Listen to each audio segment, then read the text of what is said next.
Thank you so much for enrolling in the course Branding and Customizing Search in SharePoint 2016. I'm so excited to have you here. In this video, I just want to welcome you and talk about how this course is laid out, so you get a good understanding of how this course is structured. I'm going to be talking about the project file that you're going to be working with. In this course, I would assume that you have little to no knowledge about SharePoint branding and customization. First, I will walk you through the SharePoint environment and talk about the list and libraries we'll be working with. I will talk about what is design package, the benefits of using design package, and how you can import it in order to set up your dev environment to match with my dev environment. Then we will segue into searching for the very first time without any search branding or customizations added to it. So it would be an out-of-the-box SharePoint search page, and then we'll slowly work our way from there. So once you have seen how the out-of-the-box search page looks like, then we will go on to create a custom page layout from scratch. A custom page layout is an integral component of the search branding. I will explain to you how a search page is mapped to the page layout, so you would know how things are working behind the scenes.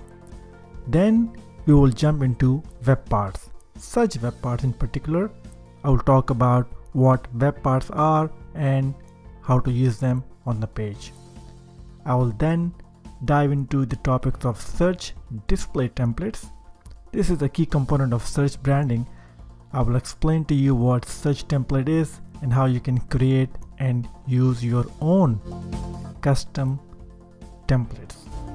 Once you have a good understanding of what display templates are, we will then talk about custom managed properties. It's an important topic, and understanding this one is critical in branding and customizing your search results. And I'm sure you would want to add logic behind your custom search in terms of what to display and what not to display.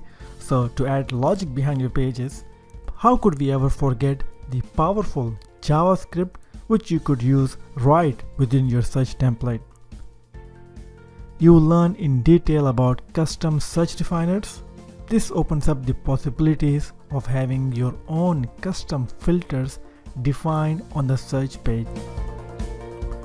We will then learn about search suggestions, also known as autocomplete. I'll touch upon how to add suggestions, how to remove suggestions from the autocomplete. And once all branding is done, as a bonus, I will show you how you can connect to an external search engine and get the results from the internet and blend it nicely within your search results page.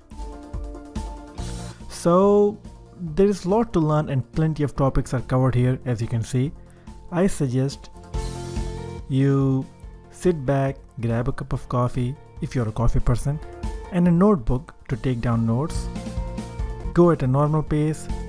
Make sure you understand what is being taught before jumping into the next topic, otherwise you'll just lose track of what is being taught. The last thing I want to mention in this video is that I know when I launch a course, it is not going to be a perfect one, and I need feedback from students like you to make it even better. So if there is something I missed, something I went over too quickly, something that I didn't cover the right way, just let me know. I want to make sure that you get the most out of this course. So reach out to me and let me know how I could make this course better and how I could improve it. So with the introduction out of the way, now you know what to expect in this course. I'm so excited to have you here. So let's get started.